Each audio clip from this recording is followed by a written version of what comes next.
Hello students. क्या आपको पता है कि एक केमिकल रिएक्शन को हम और ज़्यादा इंफॉर्मेटिव कैसे बना सकते हैं? केमिकल रिएक्शंस कितने टाइप के होते हैं, उनमें क्या क्या होता है, ये सब हम आज की क्लास में जानेंगे। और हम ये भी देखेंगे कि कौन सा एलिमेंट कितना रिएक्टिव होता है on the basis of reactivity या एक्टिविटी सीरीज। तो let's dive into the topic. सबसे पहले हम ये डिस्कस करेंगे कि how to make our chemical equations more informative. Heading डाल दो।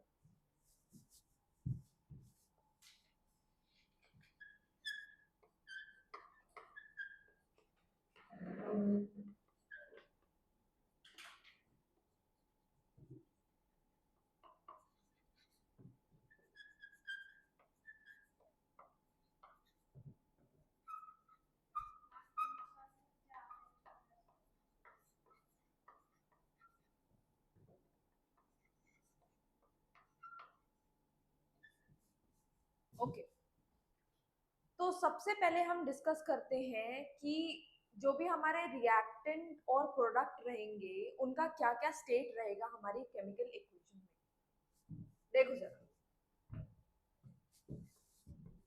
लिख दो। Physical state of reactant and product.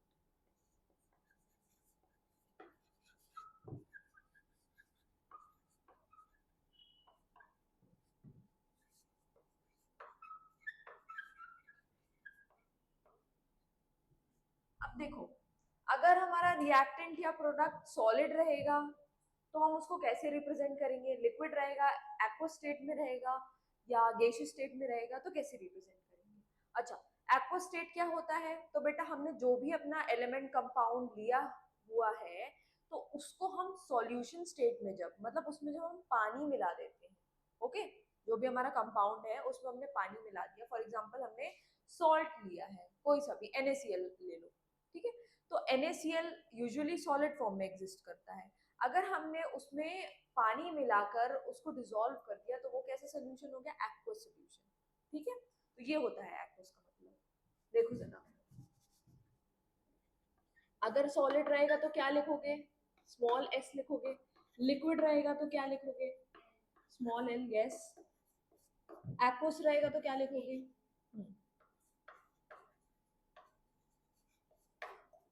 Gaseous रहेगा तो यस, स्मॉल जी। ओके, ये हो गई बात physical state of reactants and products की, ठीक है। लिख लो इसको। अच्छा, एक और मैं लिखवाना चाहती हूँ, यहाँ पे लिख दो प्रेसिपिटेट के बारे में, ठीक है। तो प्रेसिपिटेट तुम गैसियस, सॉरी, प्रेसिपिटेट तुम डाउनवर्ड एरो से रिप्रेजेंट करोगे, और अगर जो कुछ गैसियस स्टेट में कोई गैस बनी है तो उसको कैसे रिप्रेजेंट करोगे? अपवर्ड एरो से, ठीक है। ये इसको सिंपली याद कैसे रख सकते हो कि प्रेसिपिटेट अगर बनता है, सॉलिड रहता है, इनसॉल्युबल रहता है, नीचे जाके सेटल हो जाता है, वाई? ड्यू टू ग्रेविटी, भारी रहता है। अच्छा, गैस बनती है, गैस कैसी रहती है? हल्की रहती है, लिक्विड से तो हल्की ही रहेगी, राइट। तो गैस कैसी रहेगी? ऊपर उड़ जाएगी। तो इसलिए अपवर्ड एरो गैस के लिए, डाउनवर्ड एरो पीपीटी के लिए, क्या बोलते हैं अपना, प्रेसिपिटेट के लिए, ठीक है। अच्छा, एक एग्जाम्पल लिख दो।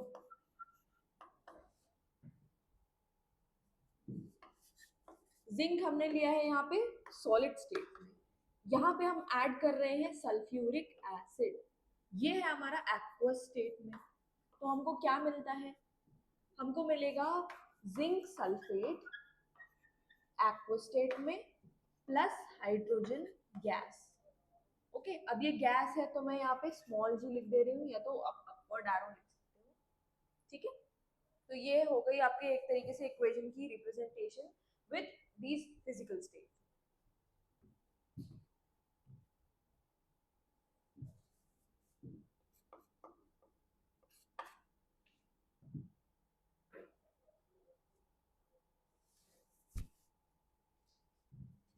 अब हम बात करते हैं भाई कॉन्सेंट्रेशन की। कॉन्सेंट्रेशन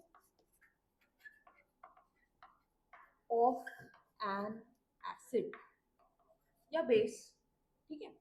तो अगर हम एसिड या बेस की कॉन्सेंट्रेशन के बारे में बात करें तो it can be represented as, अब देखो या तो एसिड डाइल्यूट रहेगा या तो एसिड कॉन्सेंट्रेटेड रहेगा। क्या मतलब होता है डाइल्यूट और कॉन्सेंट्रेटेड के बीच में? तो डाइल्यूट में क्या करते हैं, हम पानी मिलाते हैं, वाटर मिलाते हैं कुछ स्पेसिफिक अमाउंट का उसे डाइल्यूट बनाने के लिए। ओके, तो जैसे अगर मैं बोल दूं कि मैंने इंक ली है, ओके, एक कंटेनर है मेरे पास उसमें प्योरली इंक है, तो वो हाईली कॉन्सेंट्रेटेड है, बट मैं धीरे धीरे उसमें पानी मिलाते जाऊंगी मिलाते जाऊंगी मिलाते जाऊंगी तो वो क्या हो जाएगा, डाइल्यूट हो जाएगा। ओके ओके, तो इट कैन बी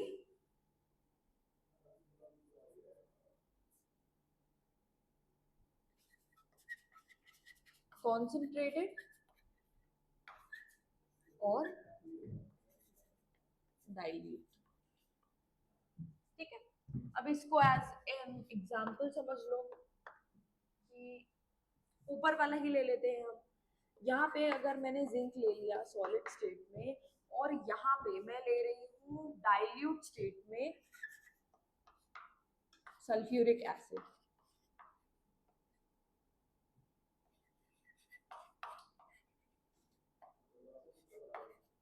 यहाँ पे मिलेगा हमको जिंक सल्फेट एक्वस स्टेट में and we will get hydrogen gas. लिखते जाओ।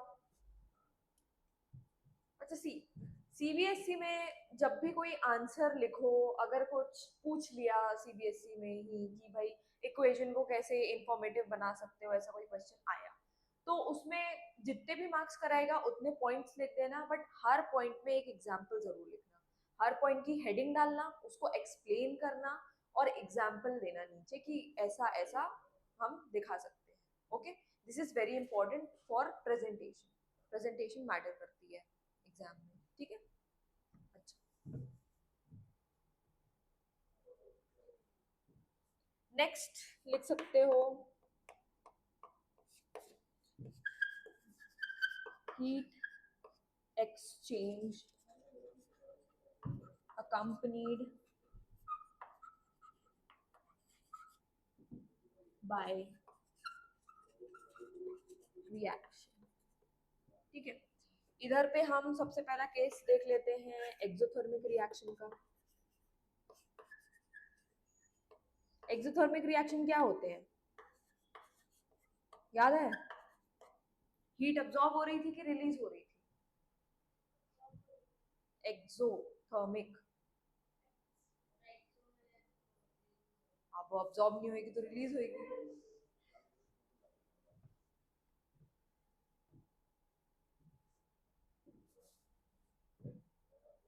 देखो, जब भी कार्बन या उसके किसी भी कंपाउंड का हम क्या करते हैं, कंबशन करते हैं। कंबशन कब होता है, ऑक्सीजन की प्रेजेंस में हो रहा है। ऑक्सीजन क्या है, गैस है हमारी, तो क्या बनती है, कार्बन डाइऑक्साइड बनती है, ये भी गैस रहती है, प्लस बहुत सारी हीट रिलीज होती है। चाहे आप कोई सा भी फ्यूल बर्न करो, be it coal, kerosene, petrol, सब में कार्बन रहता है। ठीक है,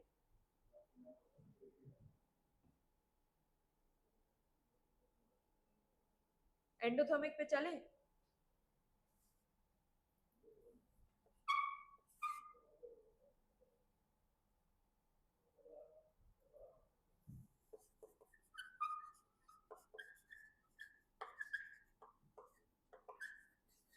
अच्छा टेल मी, अगर एक्सोथर्मिक रिएक्शन में हीट रिलीज हो रही है तो टेम्परेचर बढ़ेगा कि कम होगा?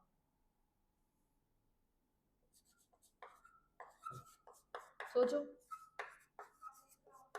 गुड, बढ़ेगा। अब देखो जरा, ये एंडोथर्मिक रिएक्शन है, मैंने बताया था जब भी हीट रिलीज हो रही है रिएक्शन में तो हम ये जो हीट का सिंबल है वो कहाँ पे लिखेंगे, राइट हैंड साइड पे लिखेंगे। बट अगर हीट अब्सॉर्ब हो रही है तो उसका सिंबल हम कहाँ पे लिखेंगे, लेफ्ट हैंड साइड पे लिखेंगे, रिएक्टेंट साइड। गुड, पढ़ाई कर रहे हो तुम लोग, वेरी नाइस।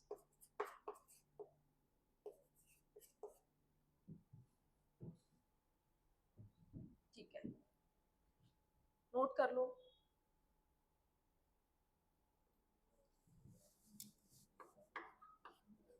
फोर्थ वाला लिख लो, अदर कंडीशंस accompanied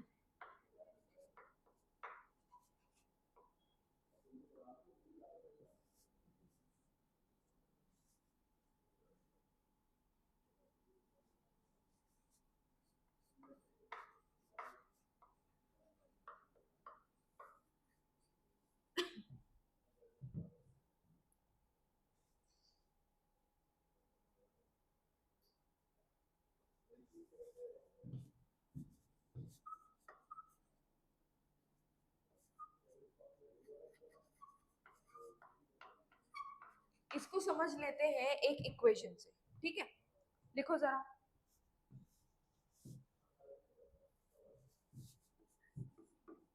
यहाँ नाइट्रोजन गैस ली है, उसके साथ साथ हमने हाइड्रोजन गैस ली है। ये रिएक्शन देखो जरा, इसमें कुछ डिफरेंट दिख रहा है? देखो जरा, कुछ डिफरेंस नजर आ रही है यूजुअल रिएक्शन से?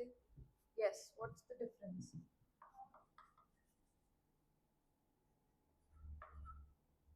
बोलो बोलो। ओके। ये जो एरो है, ये दिख रहा है? एरो हमारा यूजुअली ऐसा रहता है केमिकल रिएक्शंस में, बट यहाँ पे एरो कैसा है? ऐसा है। तो ये क्या बता रहा है? देखो, ये एरो बता रहा है कि भाई केमिकल रिएक्शन जो है वो एक सिंगल डायरेक्शन में जा रहा है, ठीक है, और वहां पे जाके कंप्लीट हो जाता है। बट ये रिएक्शन बता रहा है कि रिएक्शन कैसा है? रिवर्सिबल है। केमिकल रिएक्शंस भी रिवर्सिबल होते हैं। किस वे में, वो मैं तुमको इजीली अगर बताऊं तो कॉन्सेंट्रेशन के बेसिस पे समझ लो, ठीक है। हो सकता है भाई आपके रिएक्टेंट से प्रोडक्ट बन बन रहा हो और आपके प्रोडक्ट से वापस रिएक्टेंट आपको मिल रहा हो, रिवर्सिबल जो कंडीशंस है, ठीक है। तो अगर वो कंडीशंस मीट हो रही हैं तो रिएक्शन रिवर्सिबल हो सकता है, ओके। इस एरो का मतलब रहता है कि रिएक्शन हमारा कैसा है? रिवर्सिबल है। अच्छा, अब यहाँ पे एरो के ऊपर आपको जो भी एक्स्ट्रा इंफॉर्मेशन रहती है वो लिख सकते हो, ठीक है। याद करो, फोटोसिंथेसिस के रिएक्शन में हमने ऐसे ही एरो के ऊपर लिखा था क्या? Sunlight and chlorophyll, yes. तो यहाँ पे हम क्या क्या बता रहे हैं? हम बता रहे हैं कि भाई टेम्परेचर कितना लगेगा रिएक्शन के लिए, ओके। और कितने एटमॉस्फेयर का प्रेशर है, कितने बार का प्रेशर है, टॉर का प्रेशर है, कितने पास्कल्स का प्रेशर है। प्रेशर की यूनिट अलग अलग हो सकती है, ठीक है। हम टेम्परेचर डिग्री सेंटीग्रेड में लिख सकते हैं, डिग्री फ़ारेनहाइट में लिख सकते हैं, केल्विन में भी लिख सकते हैं। एंड इधर पे जो हमने लिखा है, दिस इज आवर कैटलिस्ट, ठीक है। क्या है ये? कैटलिस्ट है।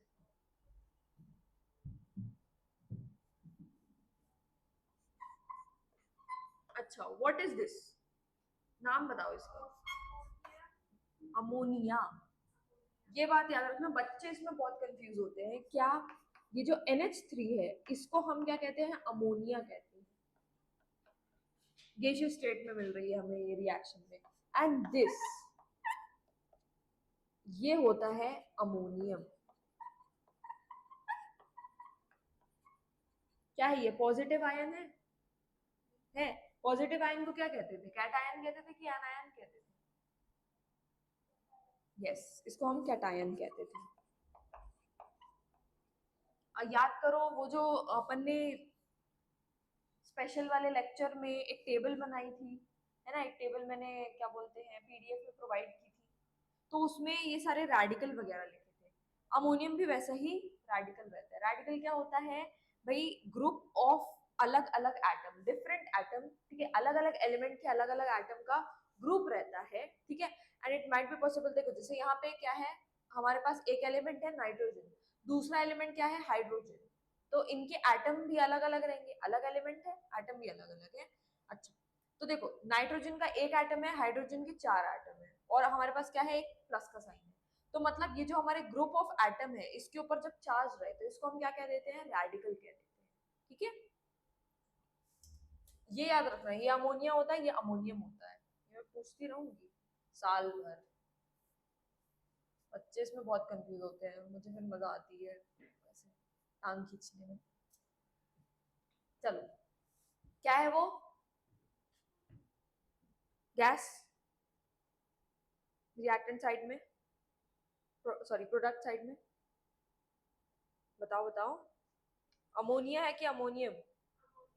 यस।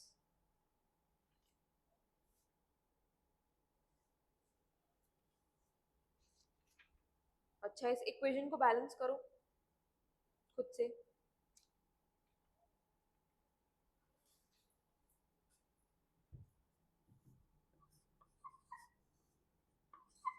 बैलेंस करो और मुझे आंसर बताओ। इस इक्वेशन को बैलेंस करना है।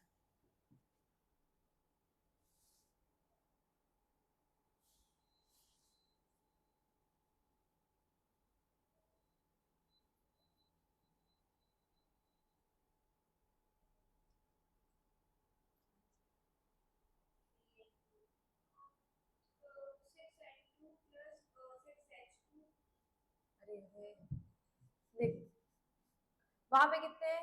3 है एच। यहाँ पे कितने हैं? 2 है। 2 ठीक है, 2। अच्छा, यहाँ पे कितने हैं? हाँ, यहाँ पे 2 मल्टीप्लाई होएगा तो यहाँ पे 2 and 2 हो जाएगा। ठीक है, और 2 3 6। ये हो गई इक्वेशन बैलेंस। ठीक है, अब जरा समझो, ये क्या है? ये कैटलिस्ट है। क्या है ये? कैटलिस्ट है। कैटलिस्ट के बारे में थोड़ा सा पढ़ेंगे। याद करो, मैंने बायो में भी बताया था, बायो कैटालिस्ट हमने पढ़ी थी सब, है ना? यहाँ पे हम कैटलिस्ट के बारे में पढ़ेंगे। ओके। अच्छा, तो कैटलिस्ट क्या होता है? कोई भी ऐसा सब्सटेंस जो हमारे रिएक्शन को, ठीक है, it can be a metal, it can be any other element, okay, compound हो सकता है। तो देखो, ये क्या करता है? ये हमारे रिएक्शन को स्पीड अप कर देता है, उसकी स्पीड बढ़ा देता है। तो रिएक्शन क्या कर रहा है भाई? रिएक्टेंट से प्रोडक्ट साइड में जाना चाह रहा है। तो ये काम अगर 1 घंटे में हो रहा है तो कैटलिस्ट उसको 10 मिनट में कर देगा। स्पीड बढ़ा रहा है वो, कि भाई हमारा रिएक्शन कितनी देर में कंप्लीट हो जाएगा, वो वाली स्पीड बढ़ा रहा है। अच्छा, ये रिएक्शन में पार्टिसिपेट नहीं करता, कंज्यूम नहीं होता हमारे रिएक्शन में, और at the end of the process हमें एज इट इज मिल जाता है। तो ये क्या हो गया? कैटलिस्ट हो गया। लिख लो जरा।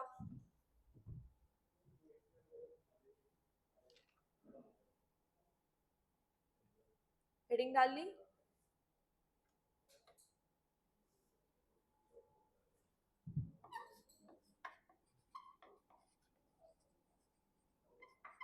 लिखोगे, it is a substance which changes the speed of the reaction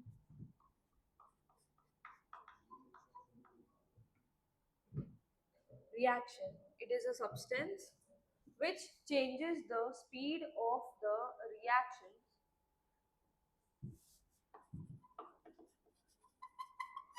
without being consumed in the process, and it is recovered at the end of the reaction. ये हमारे केमिकल रिएक्शन में भी पार्टिसिपेट नहीं करता है। चाहो तो ये भी लिख सकते हैं। ओके, कि क्या ये केमिकल रिएक्शन में रिएक्टेंट्स के साथ पार्टिसिपेट करके कोई प्रोडक्ट नहीं बनाता है? कौन? कैटलिस्ट। ओके,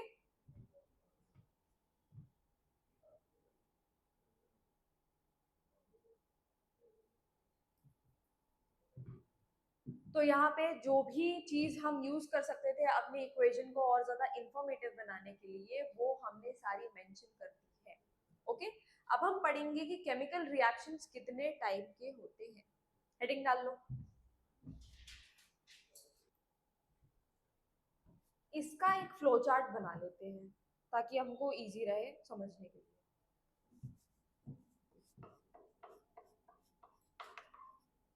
हेडिंग मतलब ये मेन हेडिंग रहेगी फ्लो चार्ट की अपनी।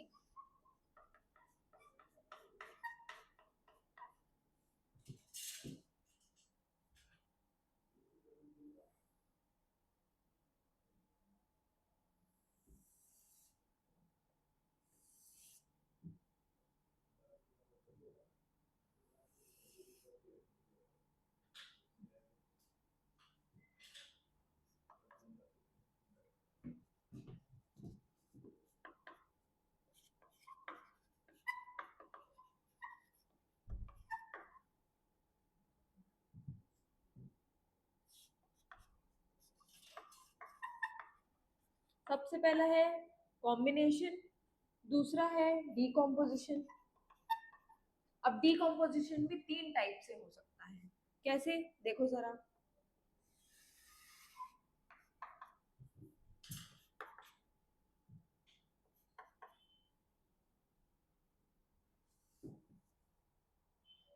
सबसे पहले लिख दो थर्मल डीकॉम्पोजिशन।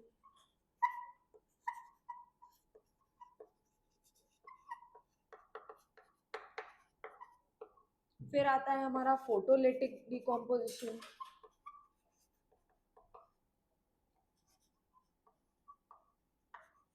इसको हम फोटोलिसिस भी कहते हैं। क्या कहते हैं? फोटोलिसिस। अच्छा, फिर आता है इलेक्ट्रोलिटिक डीकॉम्पोजिशन। इसको हम इलेक्ट्रोलिसिस भी कहते हैं।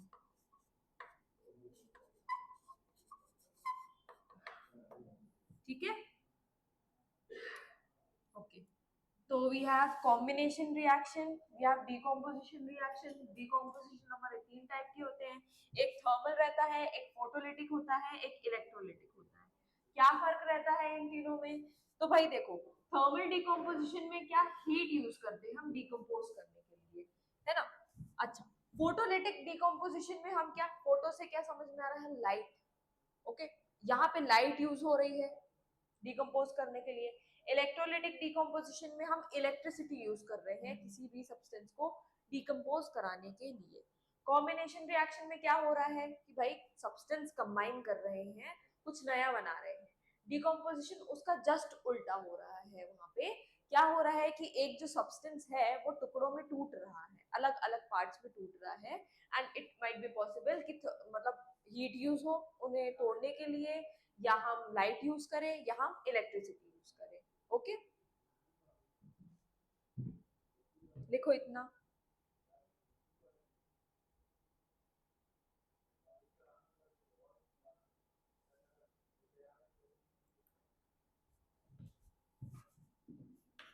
नेक्स्ट लिख लो डिस्प्लेसमेंट रिएक्शन। फिर लिख लो डबल डिस्प्लेसमेंट।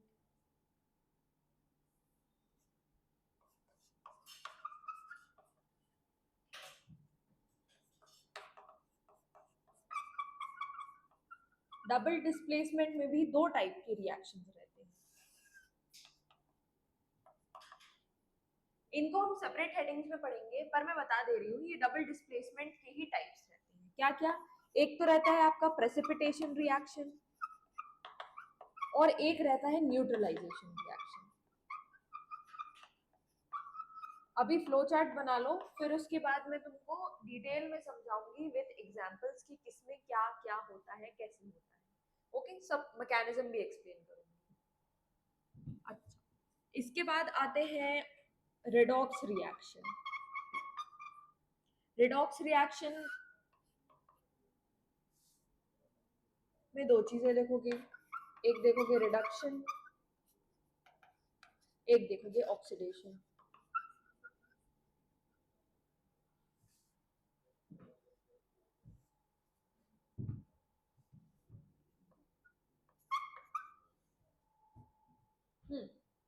अच्छा, याद करो बायोलॉजी में मैंने जब लाइफ प्रोसेसेस का इंट्रोडक्शन दिया था तो उसमें मैंने ऑक्सीडेशन रिडक्शन प्रोसेसेस बताया था जो हमारे फूड के ब्रेकडाउन में हेल्प करनी थी।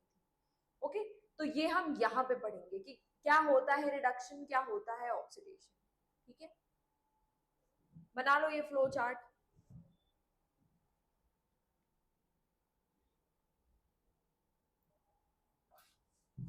हम पढ़ रहे थे टाइप्स ऑफ रिएक्शन, इसमें सबसे पहला हेडिंग डाल लो आप कॉम्बिनेशन।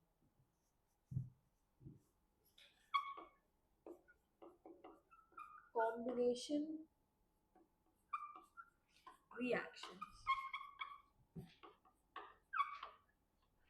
क्या होता है कॉम्बिनेशन रिएक्शन में? एज द नेम सजेस्ट, यहाँ पे दो या दो से ज्यादा सब्सटेंस या रिएक्टेंट्स कंबाइन करके एक प्रोडक्ट बनाते हैं।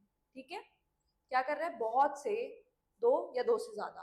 ओके, दो तीन चार पांच। ओके, ये क्या कर रहे हैं, ये रिएक्टेंट है हमारे, और ये क्या बना रहे हैं, प्रोडक्ट बना रहे हैं। लिख दो, in this reaction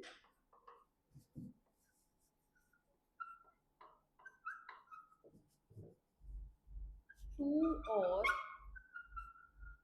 more than two reactants, two or more than two reactants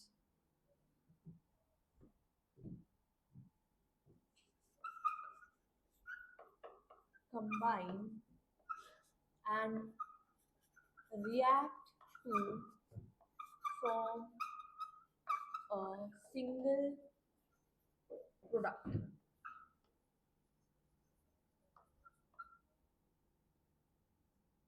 दो या दो से ज्यादा रिएक्टेंट मिलकर क्या बना रहे हैं, प्रोडक्ट बना रहे हैं, एक प्रोडक्ट। अच्छा, इसकी अगर हम एक कोई जनरलाइज्ड इक्वेशन लिखना चाहें तो हम इसको ऐसा लिख सकते हैं कि A प्लस बी हमको क्या दे रहा है, सी दे रहा है। यहाँ पे हमने सिर्फ दो रिएक्टेंट्स लिए हैं, हम सी बी ये भी ले सकते हैं कि A plus B plus C plus D gives us E, okay. But generalized equation ये रहती है, A plus B gives C. तो यहाँ पे देख सकते हो दो रिएक्टेंट्स हमको एक प्रोडक्ट दे रहे हैं, ठीक है। अच्छा, अब इसके एग्जाम्पल्स लिख लो।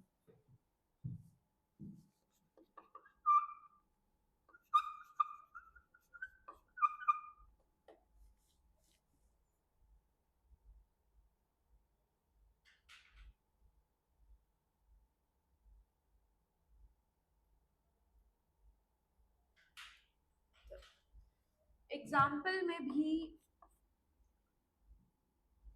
टाइप्स हम कर सकते हैं उनके, कैसे, एक केस ऐसा रहता है जिसमें एलिमेंट और एलिमेंट कंबाइन कर रहे हैं आपस में, एलिमेंट प्लस एलिमेंट क्या दे रहा है वो अपन को, कंपाउंड दे रहा है। कैसे, देखो एबीसी कर लो यहाँ पे, जैसे carbon plus oxygen gives us carbon dioxide. तो यहाँ पे देखो कार्बन हमारा एलिमेंट है, ऑक्सीजन भी हमारा एलिमेंट मॉलिक्यूल है, मतलब ठीक है। अच्छा ओके, अब यहाँ पे नेक्स्ट में लिख सकते हो magnesium plus oxygen gives us magnesium oxide. फॉर्मूले याद करना, जो मैं नाम बोल रही हूँ वो भी सुनते जाना, ठीक है। एक साथ दो चीजें होंगी तो तुमको ये भी याद रहेगा कि ओके इसको क्या बुलाते हैं हम, ठीक है। अच्छा, magnesium plus nitrogen gives us magnesium nitride. यहाँ पे आ जाएगा आपका 3 और यहाँ पे आ जाएगा 2। इसको बैलेंस कर लो, ये वाली खुद से बैलेंस करोगे, ओके, ये वाली खुद से बैलेंस करोगे।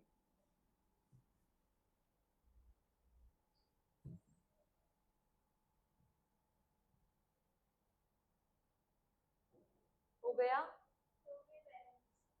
ओके। नेक्स्ट केस हम देखते हैं, जब दो कंपाउंड आपस में रिएक्ट करते हैं तो लिख दो कंपाउंड प्लस कंपाउंड। ये क्या दे रहा है, ये अपन को एक नया कंपाउंड देगा।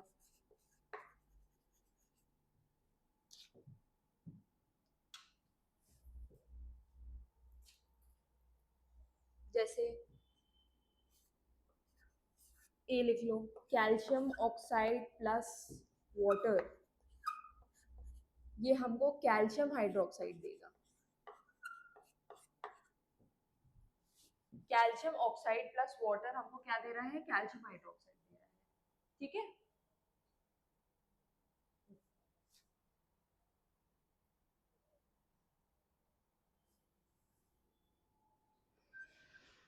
ये है बी, बी वाला क्या, देखो जरा, अब मुझे बताओ ये क्या लिखा है मैंने, हाँ अमोनिया, ठीक है।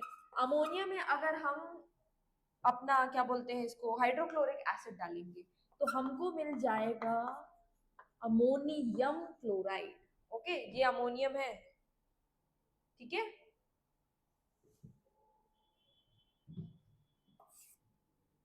थर्ड केस यहाँ पे देख लेते हैं।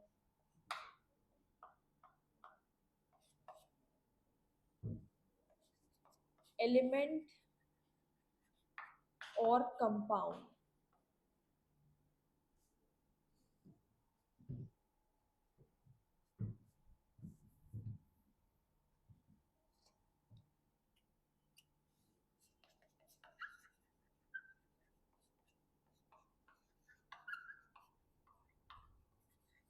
ये क्या दे रहे हैं हमको, ये दे रहे हैं हमें कंपाउंड।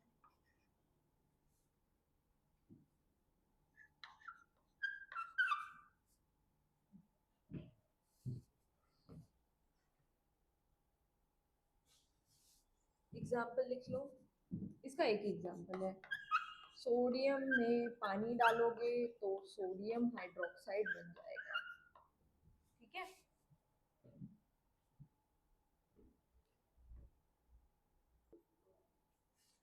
कॉम्बिनेशन रिएक्शन के बाद हम देखते हैं डीकॉम्पोजिशन रिएक्शन कैसे होता है।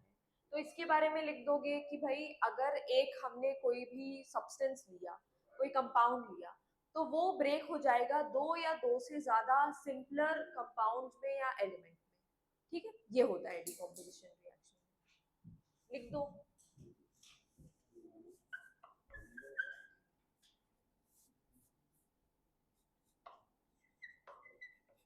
A compound breaks into two or more simpler compounds or elements। अच्छा, और ब्रैकेट में लिख दो कि ये क्या होता है, ये कॉम्बिनेशन का जस्ट उल्टा होता है, ठीक है। ऑपोजिट ऑफ कॉम्बिनेशन, ठीक है। अब सीबीएसई में कोई तो ऐसा क्वेश्चन भी आ सकता है कि what is combination reaction comma what is decomposition reaction and explain why combination reaction is opposite of decomposition reaction, ऐसा क्वेश्चन आ सकता है और हो सकता है ये 5 मार्क्स में दे दे वो।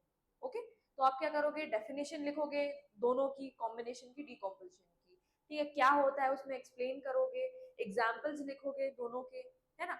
और फिर उसके बाद आप एंडिंग में क्या लिखोगे कि भाई कॉम्बिनेशन और डिकम्पोजिशन आपस में कैसे डिफरेंट होते हैं वो एक्सप्लेन करोगे, ठीक है। एग्जाम्पल के भी बेसिस पे एक्सप्लेन कर सकते हो और पॉइंट्स के भी बेसिस में एक्सप्लेन कर सकते हो, ठीक है। जब तुम अपना आंसर लिखो तो मेक श्योर कि पैराग्राफ लिखने के बजाय उसको पॉइंट वाइज लिखो। क्या रहता है, कोई भी इतना फ्री नहीं रहता कि वो बैठ के पैराग्राफ पढ़े। अगर उसी चीज को तुम पॉइंट वाइज लिख दोगे तो वो ज्यादा कंसाइज और प्रेजेंटेबल लगेगा, ओके। इसमें इसकी जनरलाइज्ड इक्वेशन क्या होती है, तो वहां पे कॉम्बिनेशन में हमने क्या देखा था कि a प्लस बी हमको क्या दे रहा था, c दे रहा था। यहाँ पे हम देखेंगे कि a टूट रहा है b प्लस c में, ठीक है। ये हो गई इसकी जनरलाइज्ड इक्वेशन। अब मैंने बताया था कि डीकॉम्पोजिशन रिएक्शन के कुछ टाइप्स होते हैं, उसमें हम सबसे पहला सब टाइप पढ़ेंगे थर्मल डीकॉम्पोजिशन, ठीक।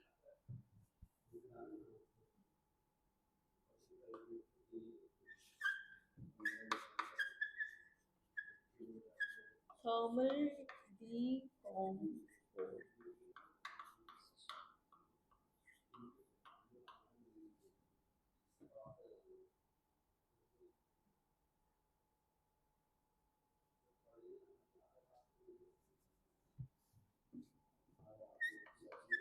ये कैसे होता है, ये हीट के अब्जॉर्प्शन से, जब कोई भी सब्सटेंस हीट अब्जॉर्ब कर लेगा तो वो टूट जाएगा दो या दो से ज्यादा सब्सटेंसेस में, ठीक है।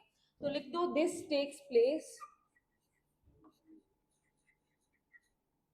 When compound absorbs heat, thermal मतलब हीट के कारण से डिकम्पोज हो रहा है। ओके, इसके एग्जांपल्स लिख दो।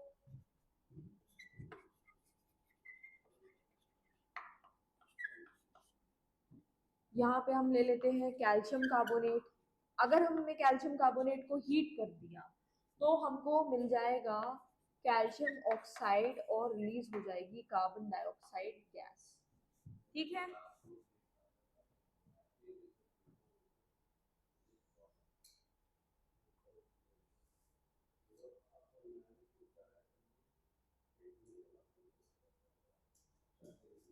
एक और एग्जांपल लिख लो।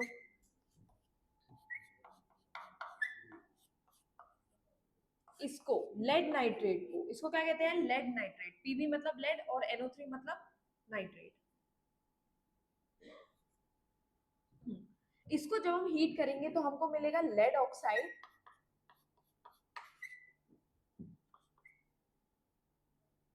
नाइट्रोजन ऑक्साइड और ऑक्सीजन। ठीक है, ये बैलेंस करके बताओ मुझे।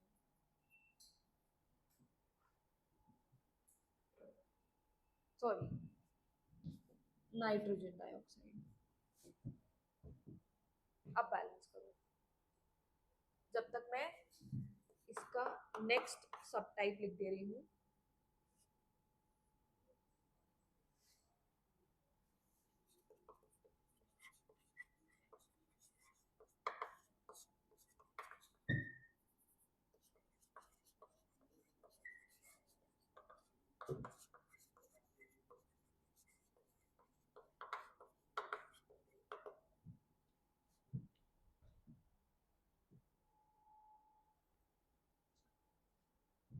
नेक्स्ट हम देखते हैं कि इलेक्ट्रोलिसिस या इलेक्ट्रोलिटिक डीकॉम्पोजिशन में क्या होता है।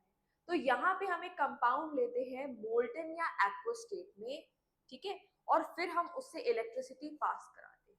अब अगर आप मुझसे पूछोगे कि मैम सॉलिड स्टेट में हमने क्यों नहीं लिया, सॉलिड स्टेट से हमने इलेक्ट्रिसिटी पास क्यों नहीं कराई, तो इसका आंसर सिंपल है कि सॉलिड स्टेट में इलेक्ट्रिसिटी पास नहीं हो सकती किसी भी सब्सटेंस से, मतलब केमिकल कंपाउंड से। या तो हमको उसको मोल्टन स्टेट में लेना पड़ेगा या एक्व स्टेट में लेना पड़ेगा। वाई? बिकॉज जब कंपाउंड टूटेगा तो वो आयंस बनाएगा, positive ions and negative ions, और यही आयंस जो है चार्ज कैरी करके ले जाएंगे किसी भी सब्सटेंस में। इसलिए हमको क्या चाहिए, या तो मोल्टन स्टेट में चाहिए हमारा कंपाउंड या तो एक्व स्टेट में चाहिए। ओके, देखो, it takes place when electricity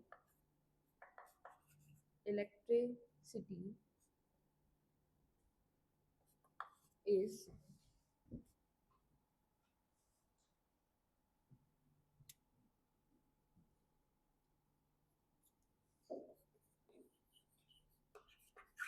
passed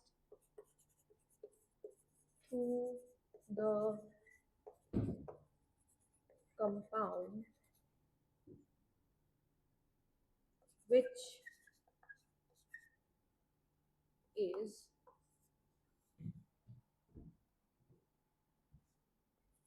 in molten or aqueous state। ठीक है, इसके एग्जांपल्स भी लिख लो।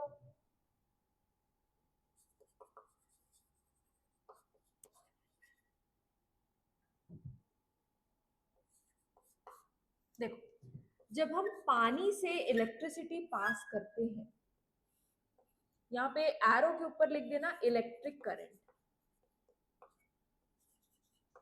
वहां पे हम ऊपर क्या कर रहे थे, हीट का सिंबल बना दे रहे थे थर्मल डिकम्पोजिशन में, बट यहाँ पे हम बिजली का सिंबल नहीं बना सकते, we have to write electric current.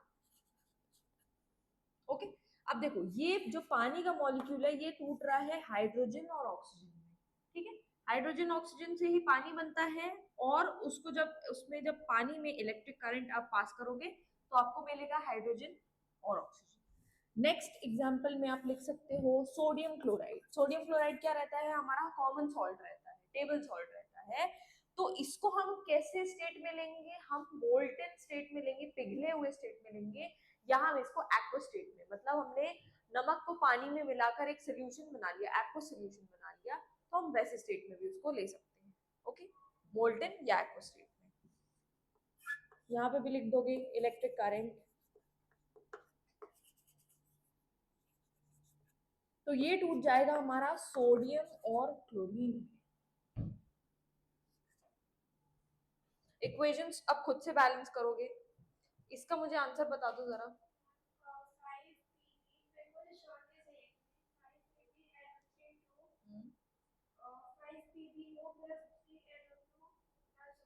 Okay okay, देखो हम खुद से बैलेंस करने की कोशिश कर रहे हैं, ठीक है।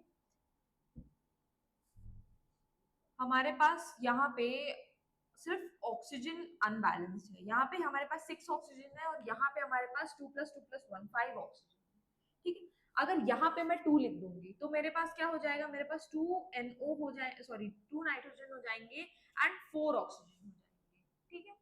इन टोटल मेरे पास कितने ऑक्सीजन हो गए इस तरफ, 1 2 3 4 5 6 7 7 ऑक्सीजन हो गए, ठीक है। यहाँ पे कितने हैं, 6 ऑक्सीजन है। अगर मैं 2 यहाँ पे भी लिख दूंगी तो अब मेरे पास कितने ऑक्सीजन हो गए ना, 7 और 8 हो गए, 8 ठीक है।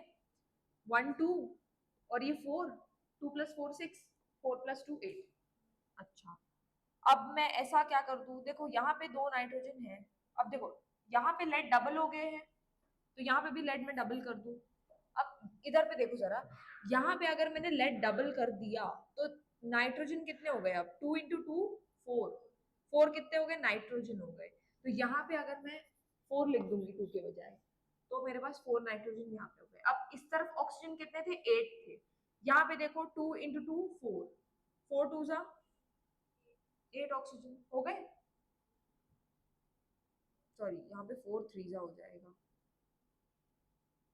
एक सेकेंड क्या गड़बड़ी आ रही है, कितने 12 हो गए, 12 हो गए, ठीक है। अब यहाँ पे कितने हैं, 2 हैं, 4 2 जा 8। यहाँ पे अगर मैं 2 लिख दूं तो क्या अब हमारे बैलेंस हो जाएंगे, ये कितने हो गए, 4 हो गए। लेट्स काउंट, ये कितने ऑक्सीजन है, 2 × 2 4, 4 × 3 12, 12 हो गए हमारे रिएक्टेंट साइड में। अच्छा, ये हो गए हमारे 2, 4 2 जार 8, 8 + 2 10 एंड 2 × 2 4, है ना। तो ये कितना हो जा रहा है हमारा 10, तो इसको लिखने की जरूरत नहीं है, 12 चाहिए ना हमें, हो गए 12, उसको बिना कुछ कुछ नहीं टच करो उसको, है ना, उतने में ही हो जाएगा, मैंने देखा नहीं था यहाँ पे। चलो ठीक है, ये वाली इक्वेशंस खुद से बैलेंस करना। आज हमने क्या क्या सीखा, हमने ये सीखा कि रिएक्शंस कितने टाइप के होते हैं। अच्छा, और हमने ये भी देखा कि क्या क्या हो रहा है अभी तक जो रिएक्शंस हमने देखे हैं, राइट। अच्छा, जो डीकॉम्पोजिशन रिएक्शन है वो 3 टाइप का होता है, थर्मल, इलेक्ट्रोलिटिक एंड फोटोलिटिक, जिसमें से हमने थर्मल और इलेक्ट्रोलिटिक समझ लिया है। ओके, ठीक है, बैलेंसिंग अच्छे से प्रैक्टिस करो। और हमने आज ये भी सीखा कि हम अपनी इक्वेशन को और भी ज्यादा इंफॉर्मेटिव कैसे बना सकते हैं। ओके, हम उसमें टेम्परेचर ऐड कर सकते हैं, हम उसमें दिखा सकते हैं कि what is the pressure, what is the catalyst that's being used, और हीट रिलीज हो रही है कि अब्जॉर्ब हो रही है, गैसियस सब्सटेंस बन रहा है कि नहीं बन रहा है, प्रेसिपिटेट बन रहा है। और हम ये भी बता रहे हैं उधर पे कि हमने जो सब्सटेंस लिया है उसका फिजिकल स्टेट क्या है, क्या वो सॉलिड है, क्या वो लिक्विड है, एक्वस है या गैसियस है। ओके, बाकी का हम पढ़ेंगे नेक्स्ट क्लास में। नेक्स्ट क्लास में मैं आपको बताऊंगी कि इलेक्ट्रोलिसिस में ही आपकी एनसीईआरटी में एक एक्टिविटी दी हुई है, इलेक्ट्रोलिसिस ऑफ वाटर, तो उसे हम डिटेल में डिस्कस करेंगे और हम बाकी के रिएक्शंस भी आगे डिटेल में पढ़ेंगे। तो पढ़ते रहो, अपना ख्याल रखो, मस्ती करो, बाय।